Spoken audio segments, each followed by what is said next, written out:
Primary TET pass, তাই তো? কি বলছি?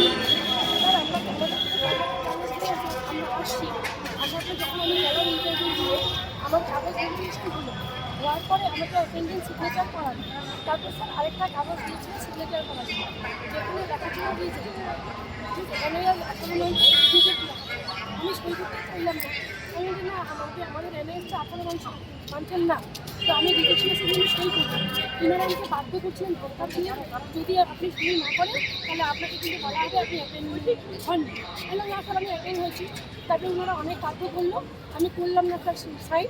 তারপরে স্যার আমাকে বলে যে আপনি বেরিয়ে যান, এবং ওখানে আরেকজন আসলেন, ওনাকে ঠিক আমি চিনি না, জানি না উনি কে, কোনো উচ্চ মাপের কোনো ব্যক্তি ছিলেন।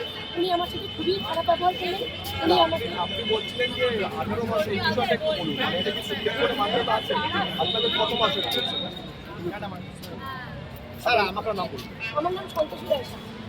স্যার আমি মোহাম্মদ আনিস বলছি।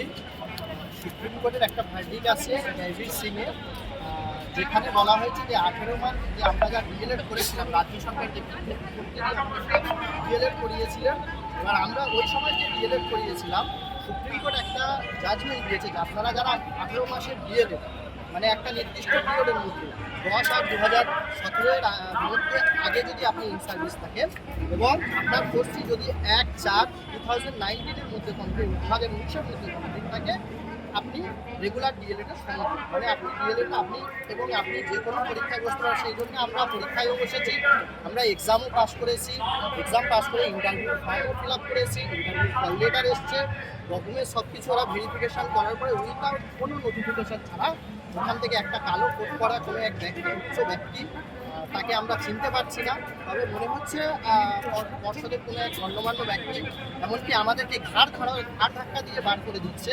তার সাথে আমাদেরকে বলছে যে এখান থেকে বেরিয়ে যাও, এখানে থাকো, আমরা আপনাদের উপরে মানে কি মানে মারতে আসছে আমাদের, মানে বয়স্ক মতো ব্যক্তিটাকে আমি চিনতে পারিনি, তবে মারতেও আসছে এবং তুলে দিয়ে আমাদেরকে ডাইরেক্টলি ঘাড় ধাক্কা ধরে, শুধু ওটা নয়, এবং ইভেন সিকিউরিটিকে ডাক দাও এটাও বলেছে, এবং আমাদেরকে ডাইরেক্টলি কী কারণে বের করে দিচ্ছে কিছুই জানি না আমরা কী কারণে। আমরা কারণ ইন্টারভিউ দিয়েছি। আপনাদের ডিএলএড যেটা সেটা কি মানে খালি সরকার যেটা চেয়েছিল সেটা আছে? সেটা সব কিছু আছে আমার কাছে। দেখুন আমার কাছে সমস্ত জাজমেন্ট কপি নিয়ে আমি দাঁড়িয়ে আছি, সমস্ত জাজমেন্ট কপি এখানে।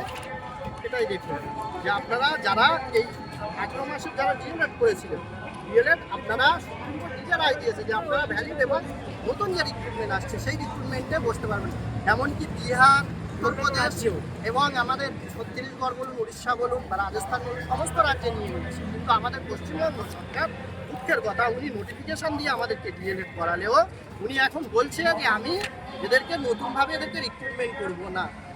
কী জন্যে করবে না স্যার, এর কোনো কারণ নেই আমাদের কাছে। চাকরি করতেন? হ্যাঁ স্যার, আমরা ওই সময়টা 2017-19-এ আমরা কোনো বেসরকারি স্কুলে কাজ করতাম স্যার। আমি এখনো করেছে? হ্যাঁ স্যার, ওখান থেকে আমাদের করেছি স্যার। এই দেখুন আমাদেরকে বলেছে SSKM as well as private unaided school who do not have the, এগুলো আমি ছবি নিয়ে নেবো। হ্যাঁ আপনারা কোথা থেকে এসেছেন? স্যার আমরা পুরো পশ্চিমবঙ্গ থেকে প্রায় আমরা আমি যখন জলপাইগুড়ি থেকে এসেছি, এখন তিনটে জেলার চলছে, জলপাইগুড়ি, ঝাড়গ্রাম আর হচ্ছে আপনার কলকাতা। এই তিনটে জেলার এখন আজকে ছিল চলছে স্যার আপনার ঝাড়গ্রাম আর বাংলা জলপাইগুড়ি। মিডিয়ামের ইন্টারভিউ প্রসেস। মোটামুটি আপনাদের কতজন একই রকম অভিজ্ঞতার সম্মুখীন হয়েছে? আমরা মোটামুটি এখানে 40 থেকে 45 জনের মতো উপর একই আমাদের এই অভিজ্ঞতা। এর আগে কাল থেকে স্যার 500-600 জনের উপরে হয়েছে, কাল থেকে 500-600 জনের উপরে, এবং আরও যে আসছে আমরা প্রায় 10 থেকে 20 হাজার ক্যান্ডিডেটকে আমাদের সাথে ওই ধরনের ব্যবহার করবে আমরা মনে করি। ইভেন স্যার আমাদেরকে লাস্টে ডাকা হচ্ছে, অ্যাটেন্ডেন্স যখন নেওয়া হলো যে কারা কারা প্রেজেন্ট, সেখানে আমাদের দেখা গেল হয়তো 3-4 নাম ডাকলো, বাট যখন মানে টেবিলে ডাকা হলো আমাদের টেবিলে, তখন ঠিক এনআইএসগুলোকে বাকি রেখে সবাইকে ডেকে নিল। আমরা যখন জানতে চাইলাম স্যার কী সিরিয়াল বেসে আপনারা ডাকছেন, বলো আপনারাও ডাক পাবেন, বসুন বসুন।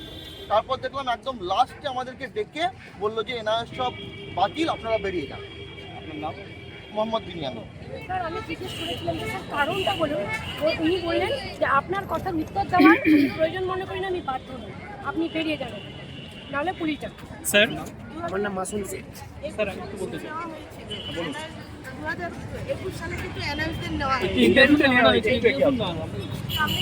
2021 সালে এনআইএস জয়েন করেছিল। আপনার নাম? দীপ্তি বড়ুয়া। ঠিক আছে আমি একটু বলতে চাই স্যার আমি মাদ্রাসা বোর্ডের আন্ডারে আনএডেড মাদ্রাসা স্কুলের একজন সহকারী শিক্ষক। তারপরেও আমি সেখান থেকে আমাকে ডিএলএডটা করিয়েছিল। এই ডিএলএডটা শো করেই কিন্তু আমি এটার মধ্যে অ্যাপ্লাই করেছিলাম এবং টেটে পাস করেছি। তারপর আজকে ইন্টারভিউ দিতে এসে আমাকে রিজেক্ট যখন করলো তখন আমি বললাম যে স্যার আমি তো মাদ্রাসা বোর্ডের আন্ডারেই কোনো একটা বিদ্যালয়ে কাজ করছি, তারপরেও কেন? তখন আমাকে বলছে যে না, এনআইএস ডিএলএড হবে না, এইভাবে আমাকে বলে। দেবর্ষী বিশ্বাস। অ্যাডমিট কার্ডের ছবিগুলো নিয়ে নাও, একটা নোটিশ